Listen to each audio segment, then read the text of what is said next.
Demonstrierende bitte aber hineingehen, nehmen Sie vielleicht nicht aus, bitte außen sperren. Danke sehr. Okay. waxaa socda mudaharaadkii muslimiinta ay kaga soo horjeedeen sharciga cusub ee xijaabka dadka muslimiinta ah waxay hormarayaan xilligan baarlamaanka ummadda Soomaaliyeed ee ku nool waddanka Australia gaar ahaan magaalada Fiana waxaa laga codsanayaa inay ka soo qayb galaan mudaharaadkan hadda wuxuu marayaa baarlamaanka hortiisa ummad badan oo muslimiin ah ayaa ka soo qayb gashay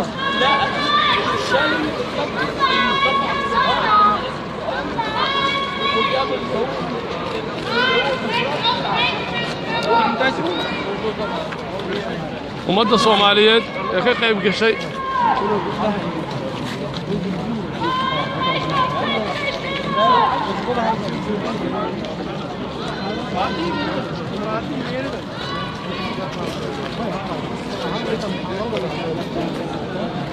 ummadda muslimiinta ee waddanka Australia waxay diidan yihiin sharciyada cusub oo ay u arkaan in ay ku yihiin khatar mustaqbalka ah waxayna doonayaan in ay sida dadka muslimiinta ah ee kale ee waddanka ku dadka bulshooyinka kale ee waddanka ku nool in sharcigu uu noqdo sharci siman oo dastuurka waddanku uu noqdo dastuur u siman dhammaan bulshada ku dhaqan waddanka Australia bulshada Soomaaliyeed waxay ka mid tahay bulshooyinka ka qayb qaadanaya mudaharaadkan maanta oo ah maalin taariikhi ah ummadda muslimiinta ee ku nool waddanka Australia gaar ahaan magaalada Fiana waxay ka qayb qaadanayaan mudaharaadka ummadda muslimiintu ay isugu soo baxday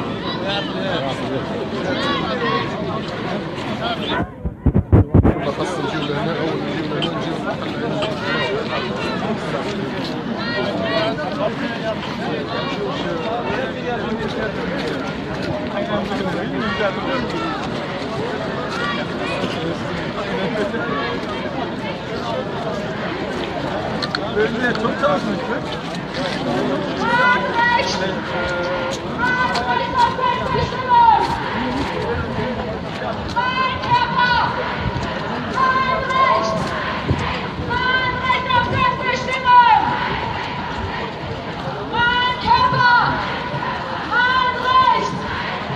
Alle Männer nach hinten bitte. Können Sie bitte nach hinten gehen?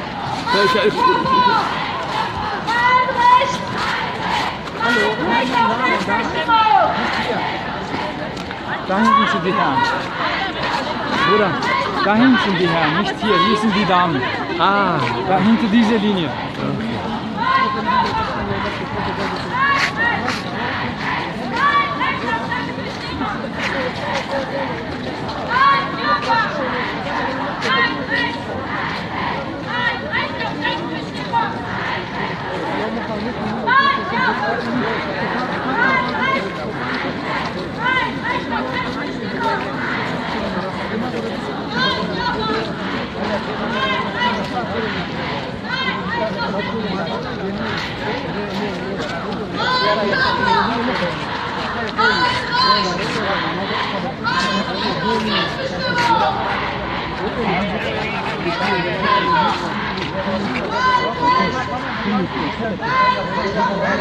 Yavaş yavaş.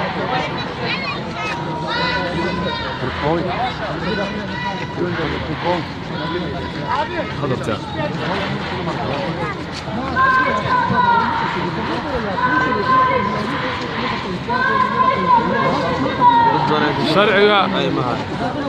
sharciga cusub ee waddanka Australia lagu soo rogay dumarka wuxuu oranayaa in meelaha goobaha shaqada ah ay dumarku aan xijaab xiran doonin sharciyo badan oo kalena ay ka mid yihiin sharcigaas waxaana laga cabsi qabaa dadka muslimiinta ah ee waddanka ku nool in cadaadis badan uu ku soo kordho taasaana keentay sababta maanta mudaharaadkan ballaaran iyo dibadbaxan ballaaran ay isugu soo baxaan dadka muslimiinta ah oo ay doonayaan inay mowqifkooda ku muujiyaan si hadhowto aanay u noqon waxaanay ka hadlin oo lagu socodsiiyo bulshada muslimiinta ah ee waddanka ku dhaqanna waxay jecel yihiin in ay muujiyaan mowqifkooda bulsho ballaaran ayaa ka soo qayb gashay bulshadaas oo isugu jirta muslimiinta kala duwan ee waddanka ku nool muslimiinta waddanka ku nool waxaa u badan ummadda Turkida ah Bosniyiin ayaa ka mid ah Albaan baa ka mid ah waa dadka ugu tirada badan ee waddankan ku dhaqan ee boqolaal sano ku noolaa gaar ahaan boosniyiintu iyagu boqolaal sano ayay ku noolaayeen turkidu iyo waxay ka mid yihiin jaaliyadaha ugu ballaaran ee waddankan ku dhaqan bulshooyinka kale ee muslimiinta ah dhammaantood waddanka way degan yihiin ummadda soomaaliyeedna waxay ka mid tahay dadka soomaaliyeed ee muddooyinkii u dambeysay ku soo kordhayay waddanka dadka Soomaaliyeed waddankan Australia ku nool waxa lagu qiyaasaa ilaa 5,000 oo qof ilaa 4,000 ilaa 5,000 inta u dhaxaysa waa bulsho soo kabcaysa maalin ka dambaysa iyaguna waxay wax la qabaan bulshada ay kula nool yihiin waddanka Australia ay maanta mudaharaadka uu ka dhacayo magaalada Fiyaana ee waddanka Australia waddanka Australia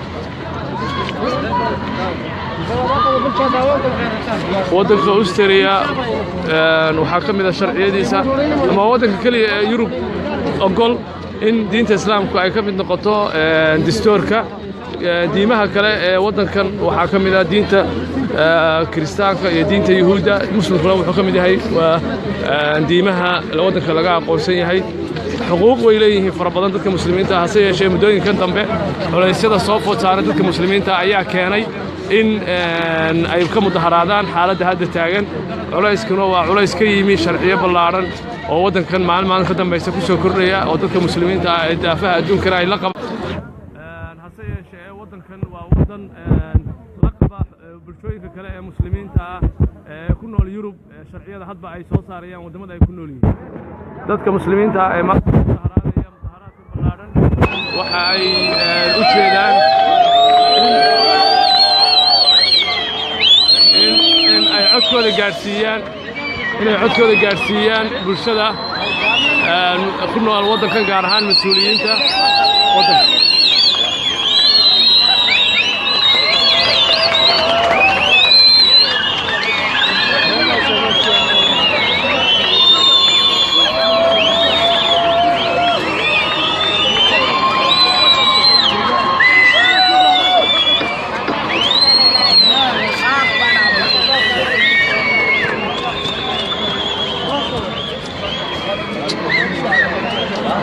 muslimiinta ku dhaqan waddanka ayaa codkooda ku muujinaya arrinta haatan ka taagan waddanka Australia waxayna doonayaan inay codkooda gaarsiiyaan bulshooyinka kale iyo mas'uuliyiinta waddanka waana sharci saameynaya qof kasta oo muslima oo ku nool waddankan waana arrin loo baahnaa inay muujiyaan ruuxaantiina bulsho ballaaran bay isugu timi oo muslimiinta waddanku aad iyo aad ay uga soo qayb galeen waa maalin u baahan in qof kasta oo muslima oo dabeecad leh inuu ka soo qayb galo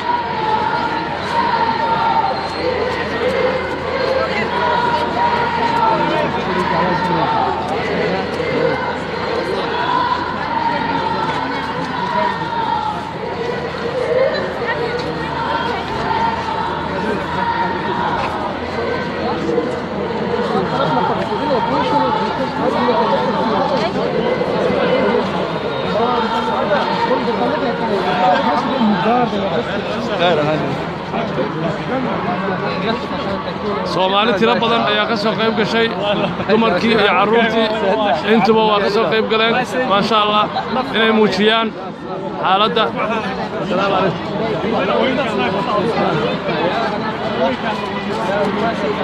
ummadii oo dhan baa ka soo qayb gashay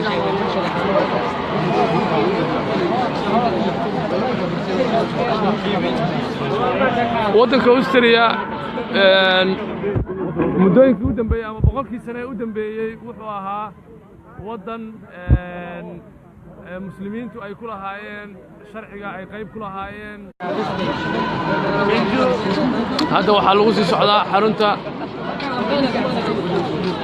dawladda dadka muslimiinta inay gaarsiiyaan codkooda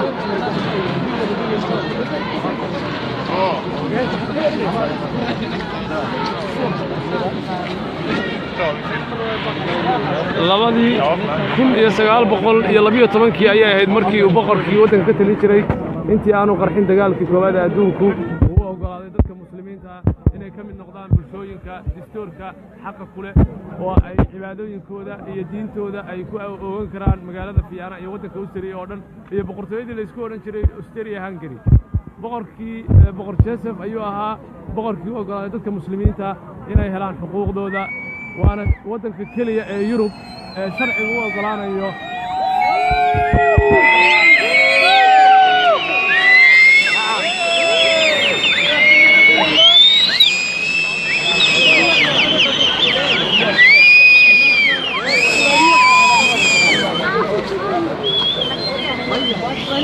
bulshada muslimiinta ay maanta waxay muujinayaan dareenkooda bulshada muslimiinta ee ku nool waddanka Austria waxayna u muujinayaan sharciga cusub ee laga soo saarayo xijaabka haweenka waxaana la doonayaa in ay muujiyaan dareenkooda haddii aanay maanta dareenkooda muujinna waxay noqonaysaa in sharci kasta uu ku socdo iyadoo oo aan weli loo gudbin baarlamaanka oo la doonayo in laga doodo waxay muslimiintu doonayaan inta aan sharcigan laga doodin in ay muujiyaan dareenkooda iyo sida ay uga soo horjeedaan sharcigan xakamaynaya haweenka gaar ahaanna xijaabkooda faragelinaya oo ku saabsan in sharciga qofta dumar ahi aanay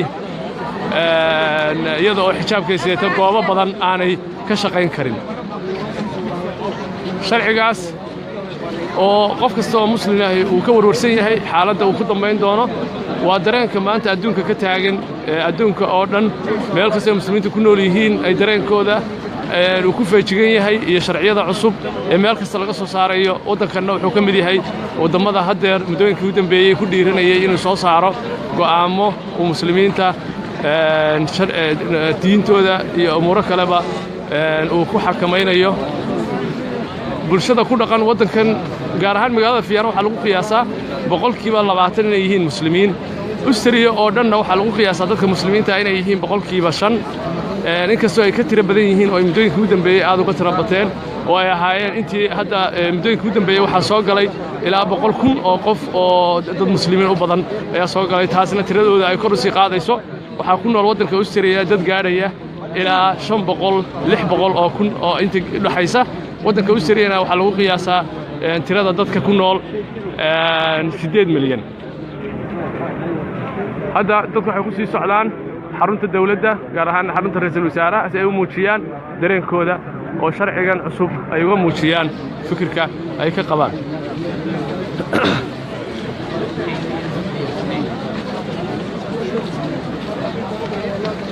maanta waa maalin taariikhiya oo qof kasta oo Soomaaliya iyo qof kasta oo muslim loo baahan yahay inuu dareenkiisa muujiyo inuu bulshada muslimiinta ay ku dhaqan waddankana kala qayb qaato dareenkooda dad badan oo Soomaaliya ayaa ka qayb qaadanaya maanta mudaharaadkan iyo sidoo baxan ballaaran ee laga qayb qaadanayo in lagu muujiyo dareenka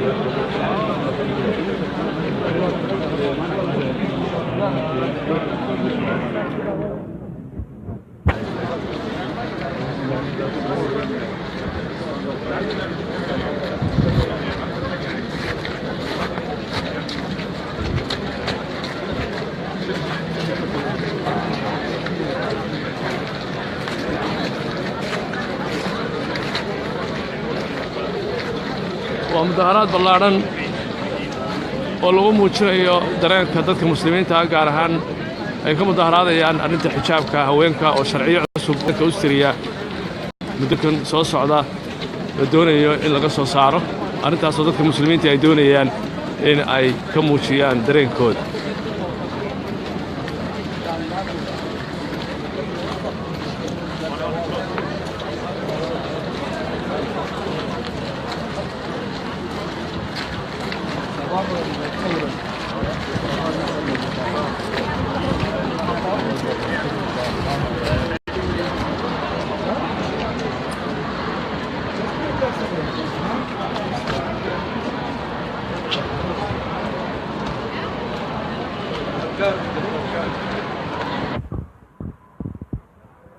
bartamaha magaalada Vienna ayaa mudaharaadkan ka dhacaya bulshadu waxay marayaan wadooyinka bartamaha magaalada Vienna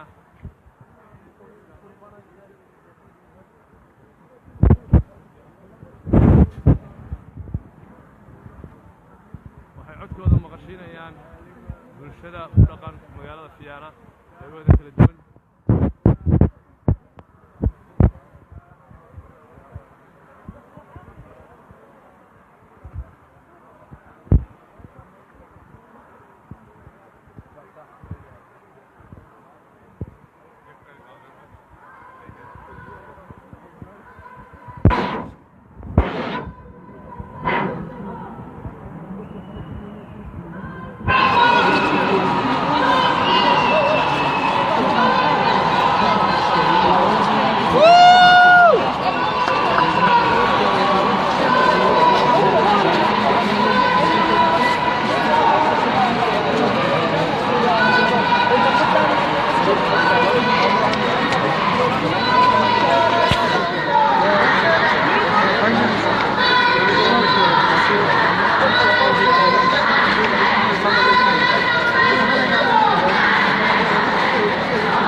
رئيس الوزراء ayaa haatan la soo gaaray bulshada waxay muujinaysaa dareenkooda dadka muslimiinta ah wadanka ku dhaqan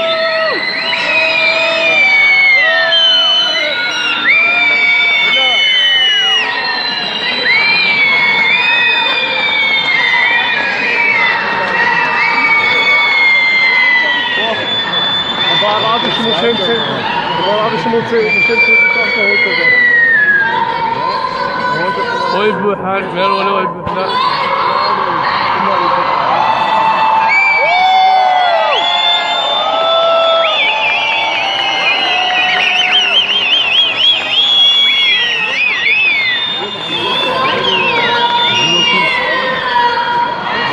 Von dort rein,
aad u ballaaran baa ka soo qayb gashay run ahaantii way buuxdaa saaxada ra'iisul wasaaraha oo la muujinayo la dareensiinayo sharcigaas inay dadka muslimiinta ahi aanay ku qanacsan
xarunta ra'iisul wasaaraha ayay bulshada ku mudaharaadayaan iyaga oo dareensiinaya gaarsiinaya fikirkooda iyo siday u arkaan sharciga cusub ee la soo saaray ama la rabo in la soo saaro oo wali la meel marin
waxaa kamid ah waxay leeyihiin xijaabka iyo waxa madaxayga saaranayo waa waxa anigu aan xaq u leeyahay xaqaygana aniga ayaa ah qofka laga rabo in uu xisho ama uu doorto saas darteed yani la ii doorin xaq aniga aan leeyahay waxaana ka codsanaynaa dowladda ayay leeyihiin in ay noo dhaafaan xuquuqdanaga annaga ayaa xaq u leh in aan qaadano xijaabka iyo in aan dayno labadaba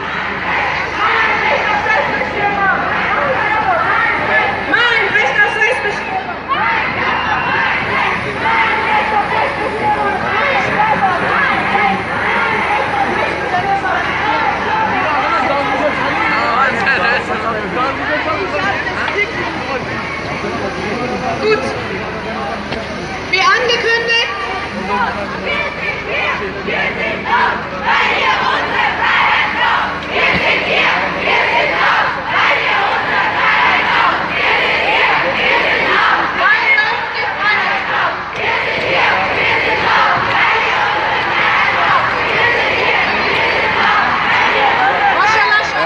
arrintan sharciga cusub ay doonayso in ay meel mariso waa arrin aad iyo aad culays ugu noqonaysa dumarka islaamka ah haddii ay sharcigaas u meel maro maxaa yeelay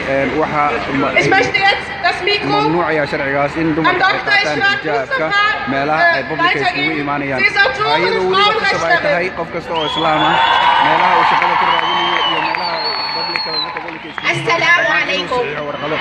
haddana waxaa khudbad bilaabaysa gabar gabdhaha ka mid ah Friede ist ein wichtiges Wort im Islam und in allen Religionen. Salam.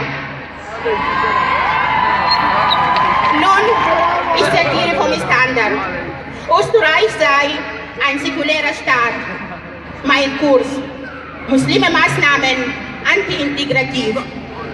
Ich sage, es ist gegen Menschenrechte, gegen Frauenrechte, gegen Partizipation von Frauen in der Gesellschaft. Ich verwende bewusst den Begriff Partizipation anstatt Integration. Wir sind da zu partizipieren, nicht zu integrieren.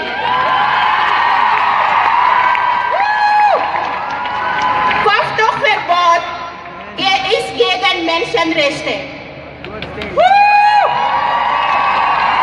In der allgemeinen Erklärung der Menschenrechte heißt es, alle Menschen sind frei und gleich an Würde und Rechten geboren, darunter Frauen, vor allem Frauen, die von diesem ungerechten sogenannten Integrationspaket betroffen sind.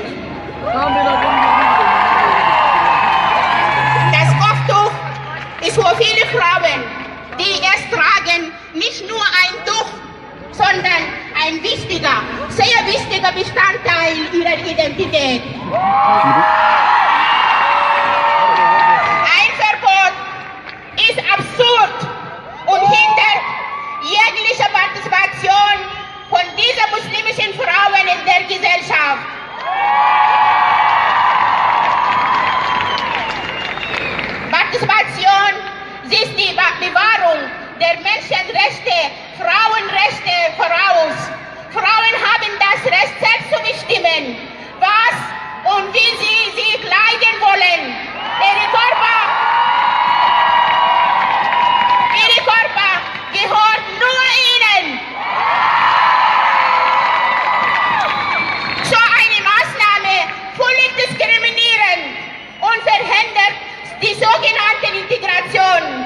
Die Folge wäre, dass viele von Betroffenen zu Hause bleiben würden und keine Teilhabe in der Gesellschaft hätten.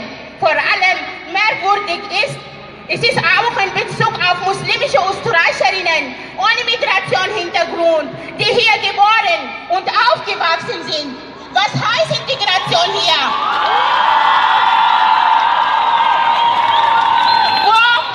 Wo und wozu sollen österreichische muslimische Frauen sich integrieren? Soll sie ihre Kopftuch ablegen? Sollen die muslimischen Frauen den Preis der medialen Verknüpfung zwischen ihrer Religion und deren Schlagen bezahlen? Es ist kein Integrationspaket. Es ist Diskriminierungspaket. Musliminnen mit Migrationshintergrund als Teil der österreichischen Gesellschaft haben viele Probleme, die eine rasche Lösung brauchen. Geflüchtete Musliminnen brauchen mehr Unterstützung für Deutschkurse. Sprache ist der Schlüssel des Self-Empowerment. Arbeit und Wohnungsmarkt sind so wichtig als Kopftuch. Die sind die wichtigen Maßnahmen, die umgesetzt werden sollen. Nun, als muslimische österreichische Staatsbürgerin sage ich laut Nein! Nein zu Kopftuchverbot! Nein! Nein! Weil es ist einfach gegen Menschenrechte, gegen Religionfreiheit und gegen Selbstbestimmung ist. Unsere Körper gehört uns und darf nicht als Ziel für Unterdrückungspolitik verwendet werden. Mein Körper, mein Recht auf Selbstbestimmung. Mein Körper, mein Recht auf Selbstbestimmung.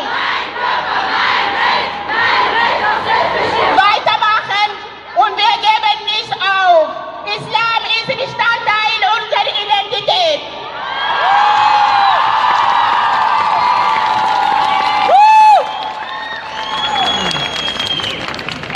Extra aus Linz angereist. Hören wir jetzt ein wunderschönes Spoken Word von Sumi. Assalamu alaikum. Ich habe als Einstieg einen kleinen Text, den ich mal vortragen werde. Ich habe ein Gesicht, ich habe eine Geschichte.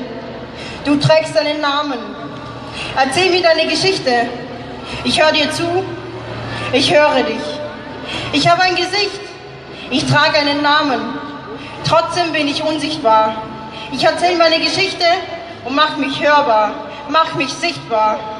Aber trotzdem bin ich für die meisten nicht greifbar. Danke.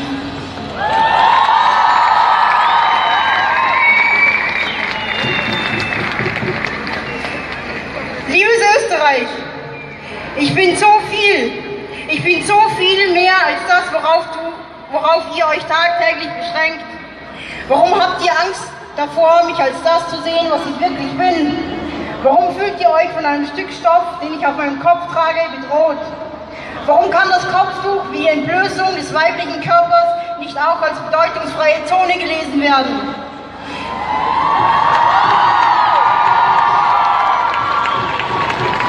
Ich habe keine Lust mehr darauf, dass meine Daseinsberechtigung ständig in Frage gestellt wird. Nur weil ich nicht bio-österreichisch aussehe, einen muslimischen Glauben habe, andere Sitten und Traditionen folge als du. Ich will einfach nur sein, ohne mich ständig erklären zu müssen. Das ist ein Privileg, das ich nicht habe.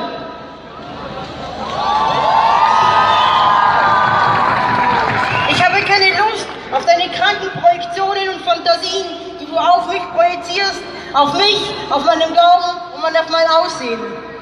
Ich habe keine Lust, die Scheiße wegschmieren zu müssen, die du auf meine Fenster und Türen täglich schmierst. Keine Lust, deine Gedanken ständig analysieren zu müssen, um dich dann aufzuklären, dass ich all das nicht bin.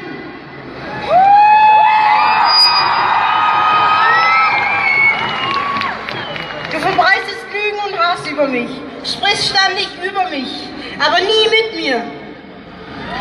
Deine Angst vor mir ist deine eigene Angst vor dem Niedergang deiner Einfalt. Ich habe es satt, dass ich und meine muslimischen Geschwister in den Medien ausschließlich im Zusammenhang von mangelnder Partizipation, Geschlechtertrennung, fehlendem Zugang zur Öffentlichkeit, von politischer und rechtlicher Unterdrückung und als Opfer von traditionell muslimischer Gewalt porträtiert werde.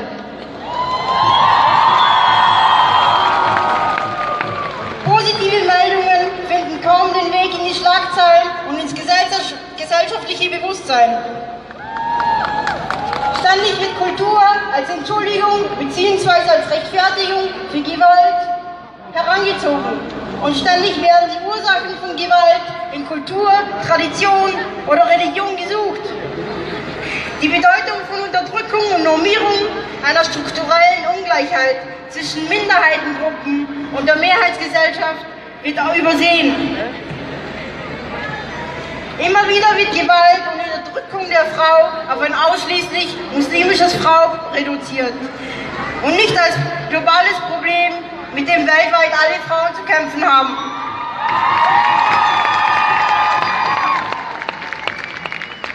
Wieder und immer wieder wird auf dem Rücken der muslimischen Frau ein Feindbild des muslimischen Mannes kreiert, um dann für die muslimische Frau einzustehen, sie symbolisch rechtlos und hilflos darzustellen, ihnen ihre Handlungsräume und die Möglichkeit für sich selbst zu sprechen und als Verteidigerin ihrer selbst zu stehen, geraubt.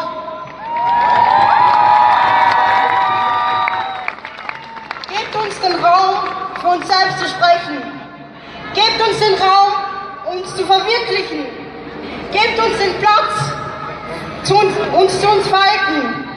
Gebt uns die Unterstützung, unser Leben so zu leben, wie wir es wollen. Gebt uns die Stimme, die uns fehlt. Gebt uns die Würde, die uns genommen wurde.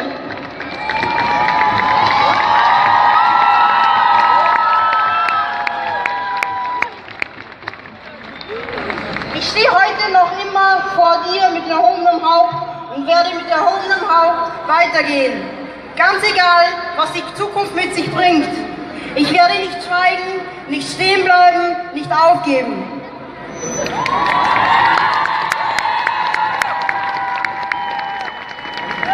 Und jetzt eine Message an meine muslimischen Geschwister. Nehmt euch den Raum, um zu wachsen, selbstbestimmt zu leben und euch selbst zu verwirklichen. Denn er wird euch nicht gegeben. Ihr müsst euch ihn nehmen. Danke.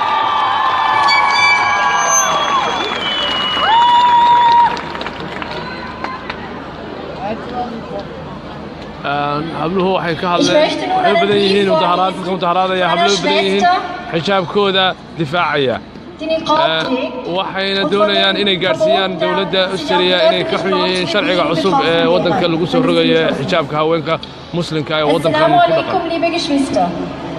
Hallo an alle Unterstützerinnen und Unterstützer. Ich trage seit Jahren den Niqab, also einen Gesichtsschleier, bei dem die Augen frei bleiben. Und ja, ich trage den Schleier aus Liebe zu Allah. Ich komme aus einem Land, das einst aufgrund der stetigen Durchreise von Menschen aus den verschiedensten Ländern als weltoffen bekannt war. Ein Land, das die Vielfalt zu schätzen wusste. Ein Land, das nach den Weltkriegen bewiesen hat, große Menschlichkeit zu besitzen. Ein Land, das einst bewiesen hat, durch Zusammenhalt aller hier lebenden Menschen Großes bewirken zu können. Ich komme aus Österreich. Ja, ihr habt richtig gehört. Ich und auch einige andere sind waschechte Österreicherinnen.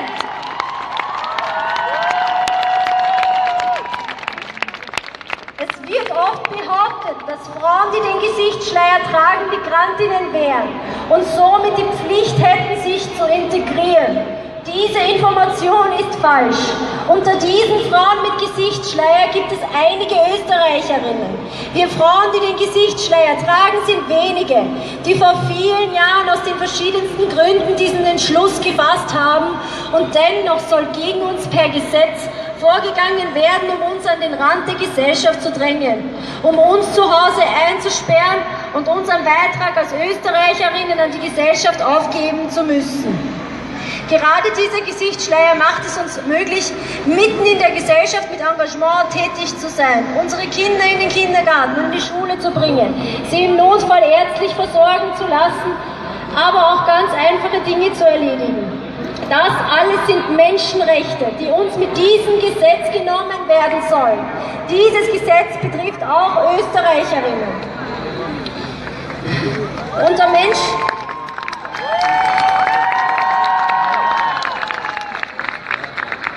menschenunwürdigen Bedingungen werden auch Österreicherinnen in den eigenen vier Wänden per Gesetz eingesperrt. Halten wir uns nicht daran, so drohen uns hohe Geldstrafen oder sogar Aufenthalte im Gefängnis, weil wir zum Beispiel weiter in unserer Tätigkeit im öffentlichen Raum nachgehen wollen oder unsere Kinder zu Bildungseinrichtungen bringen wollen, damit sie später als gebildete Menschen hervortreten und somit für die österreichische Gesellschaft ihren Beitrag leisten. Damit aus ihnen gute Leute hervortreten, Techniker, Wissenschaftler und Ärzte, Menschen, die für alle Menschen da sind, Menschen, die Hilfsbereitschaft an den Tag legen und alle Menschen gleichwertig behandeln. Unsere Kinder sind Österreicher, die ihren Glauben praktizieren und trotzdem oder gerade deshalb den Wert der Vielfalt kennen.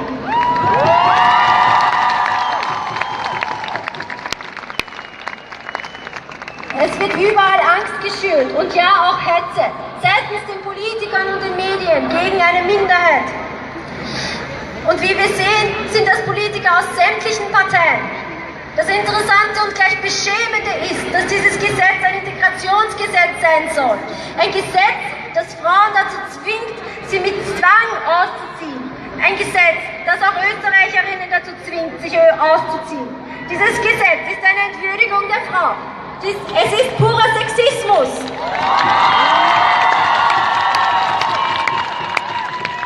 Wenn Frauen zum Ausziehen eines Kleidungsstückes gezwungen werden und sogar mit Geld und Gefängnisstrafen dafür bestraft werden sollen.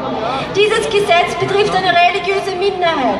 Dieses Gesetz betrifft zudem noch ausschließlich Frauen. Dieses Gesetz ist ein Vorgehen gegen Frauen, die ein selbstbestimmtes Leben führen wollen. Es ist eine Entwürdigung der Frau.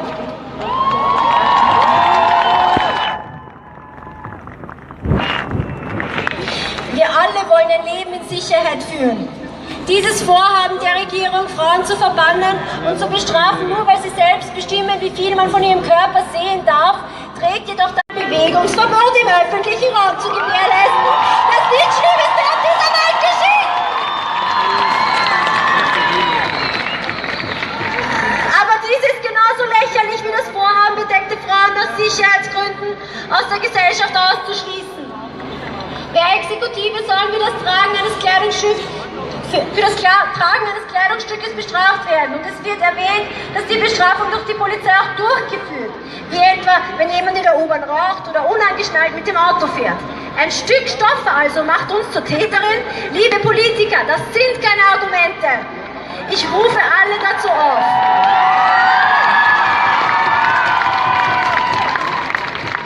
Ich rufe alle dazu auf, gegen dieses Gesetz aufzustehen. Niemand schreibt uns vor, was wir tragen oder nicht. Wir haben ein Recht auf menschenwürdigen und respektvollen Umgang. Wir bestimmen unseren Körper und das einzig und allein. Wir haben ein Recht auf ein selbstbestimmtes Leben in unserem Land, in unserem Österreich. Steht auf und solidarisiert euch mit uns. Wenn jeder Mensch und jede Frau das Recht auf Bewegungsfreiheit in der Kleidung hat, die sie für sich wählen. Wir lassen uns von niemandem unterdrücken.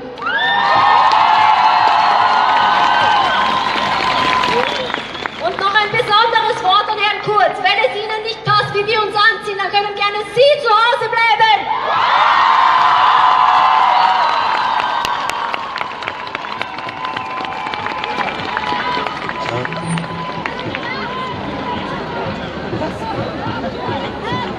Ich darf jetzt als vorletzte Rednerin eine Schwester begrüßen, die aus Afghanistan Afghanistan geflüchtet ist. Ich übergebe jetzt das Mikro an Khadira. Dankeschön. Und gerne alle näher kommen.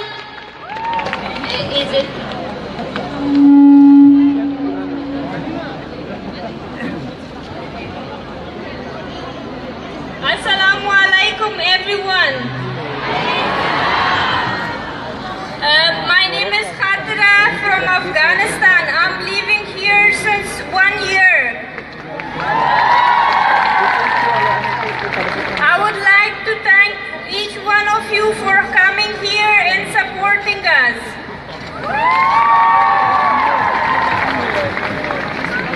Shockingly, in 21st century, where we have reached to the Mars, but women are still oppressed and controlled how to get dressed. Dressing the way one wants is one of the basic human rights, as freedom of speech. Austria is a free land where the Constitution promises freedom of religious practices. Banning women from the way they dress is not only against women's rights but also violation of human dignity. From my personal experience in Austria, when I was in my asylum process, I met a legal advisor for my asylum case. He told me that I would have a better chance if I took off my hijab.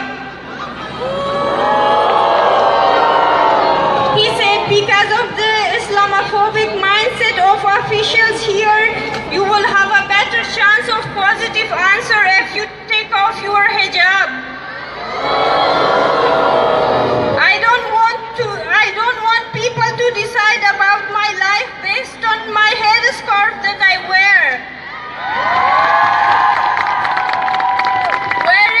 Wearing hijab doesn't make me less than anyone else. Nor does wearing hijab decrease my qualification. The discrimination against Muslims must stop. This is not how a democratic country should look like.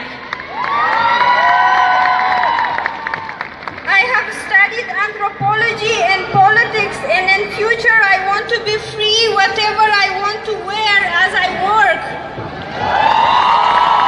I want to work in this country and be a future politician, and should nobody control me.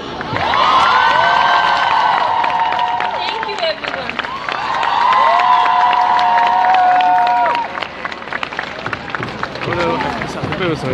Ja. Vielen Dank. Ich darf nun als letzte Rednerin Frau Bagajati begrüßen. Vielen Dank, dass Sie da sind. Liebe Schwestern, liebe Frauen, ich umarme euch alle an dieser Demonstration, die so ein starkes, fröhliches Zeichen setzt, und sage laut: Assalamu alaikum! Assalamu alaikum auch an unsere Brüder, die so solidarisch hinter uns gestanden sind. Für das Selbstbestimmungsrecht der Frauen haben wir heute gemeinsam, alle zusammen, ein sehr, sehr starkes Zeichen gesetzt. Jede einzelne von euch, ob mit oder ohne Kopftuch, hat gezeigt, sie ist eine eigenständige, selbstbestimmte Persönlichkeit. In ihr steckt alles an Potenzial, das unsere Gesellschaft hier braucht. Auf uns muslimische Frauen kann man gar nicht verzichten. Und wer unseren Demozug gesehen hat und wer sich mit Frauen unterhalten hat, der wird auch darüber nachdenken und sich bewusst werden, ja, diese Frauen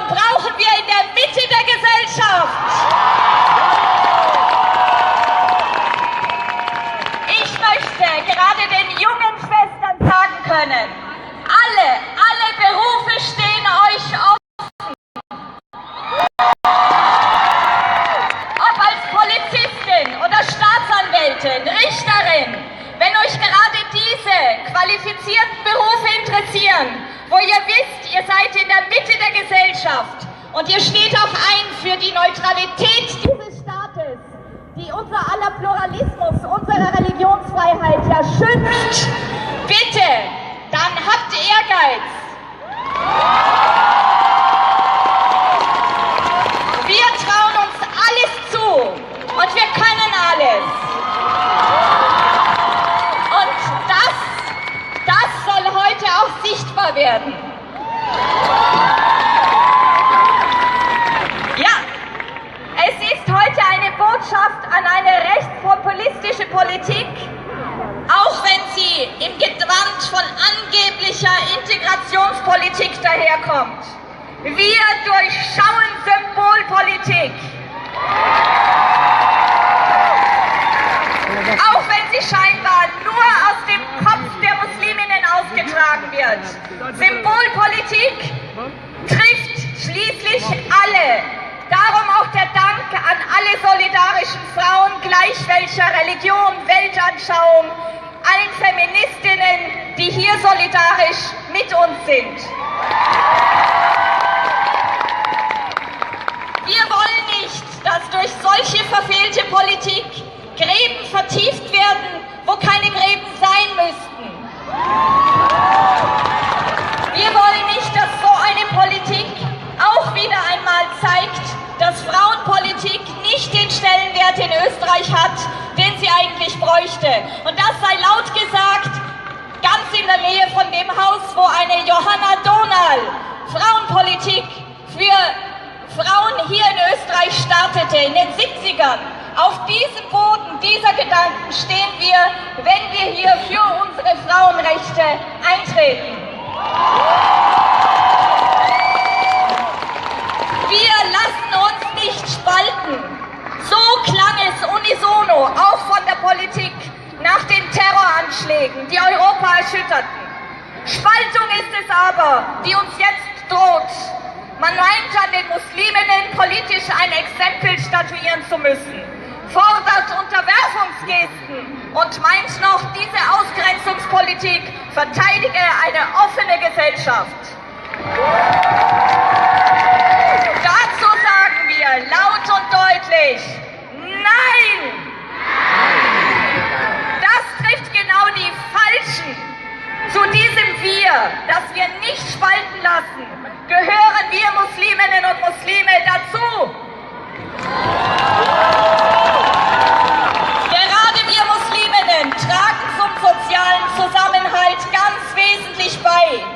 Wir wissen, dass Partizipation, Teilhabe im Beruf und im öffentlichen Leben Vorurteile und Ängste überwindet. Allein durch unser sichtbares Handeln schaffen wir Tatsachen. Und diese Tatsachen haben heute wieder mal gezeigt, was in uns steckt. Und das ist ein Signal auch in die Zukunft. Heute sind wir starke Frauen und unterstützt durch die Männer, auch da, um zu zeigen, Islam ist eine Religion, die für Geschlechtergerechtigkeit steht. Nein zu patriarchalen Denkmustern, die nicht auf dem Kopf von Frauen ausgetragen werden dürfen. Wir alle stehen hinter den Werten, die unsere Gesellschaft einen sollen. Demokratie, Rechtsstaatlichkeit, Pluralismus und Menschenrechte, das sind unsere Werte und das ist Islam in Europa, über den wir die Deutungshoheit beanspruchen.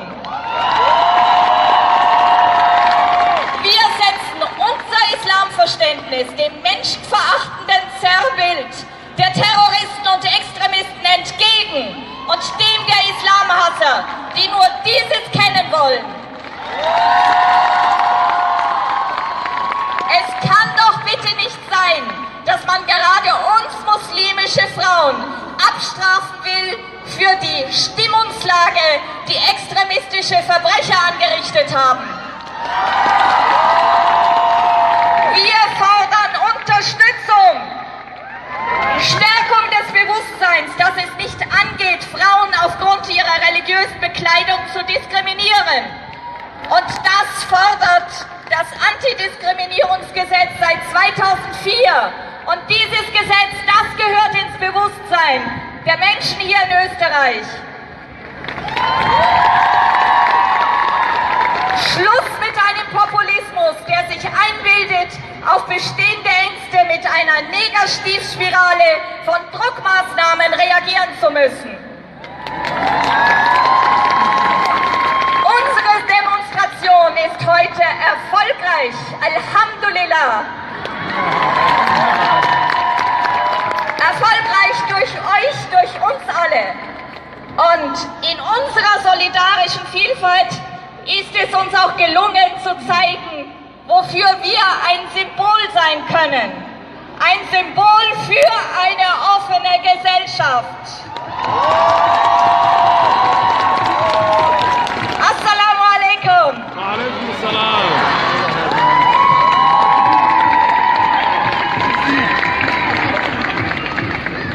So, wir sind jetzt am Ende angekommen. Ich bedanke mich bei allen Rednerinnen, bei jeder einzelnen Schwester, die heute ihre Stimme erhoben hat. Ich bedanke mich bei allen Unterstützerinnen. Ich bedanke mich bei euch für eure Solidarität, für euer Kommen. Ich bedanke mich für alle, die uns geholfen haben, diese Demo auf die Beine zu stellen. Wir danken den Schwestern, die hier gekommen sind. Wir danken den Brüdern, die hinter uns solidarisch gestanden sind. Noch einmal ganz laut. Mein Körper. Mein Recht! Mein Recht auf Selbstbestimmung! Sehr schön. Wir bitten nochmal die Plakate, wenn es geht, zum Demowagen zurückzubringen. Und all die, die mitorganisiert haben, und die Warnwesten auch. Also Westen und Plakate hierher. Alle, die gesprochen haben. Und alle, die mitorganisiert haben. ay hogaaminayeen hablaha muslimiinta ee waddanka Australia oo iyagu ku gaarayeen sharciga cusub ee waddankan hadda lagu soo rogi doono hablaha muslimiinta jaaliyadda Soomaaliyeedna ay ka qayb gashay hablo Soomaaliyeed ka qayb galeen rag Soomaaliyeed ka qayb galeen ee ku dhaqan magaalada Australia gaar ahaan magaalada Vienna ee waddanka Australia intaasaa lagu soo gabagabeeyay dadka muslimiinta ee ka soo qayb galayna waxay muujiyeen dareenkooda ay muujiyeen shucuurtooda ay muujiyeen waxay doonayaan inay muujiyaan dareenkooda waxay doonayaan in ay ka soo qayb galaan walaalahooda muslimiinta inay kala qayb qaataan waa dad way dareenkooda ay muujiyeen intaasaa lagu soo gabagabeeyay xafiiska ra'iisul wasaaraha ayay ka hor mudaharaadeen intaasaa lagu soo gabagabeeyay wassalaamu calaykum waraxmatullaahi wabarakaatuh aad iyo aad baad mahadsantihiin dhammaan intii la socotay ee daawanaysay waxaan idin leenahay guul ilaahayna waxaan ka rajaynaynaa in sharcigaasi aanu noqon mid meel mara oo dadka muslimiinta codkooda la maqlo intaas ayaan ku soo gabagabeynaynaa wassalaamu calaykum waraxmatullaahi wabarakaatuh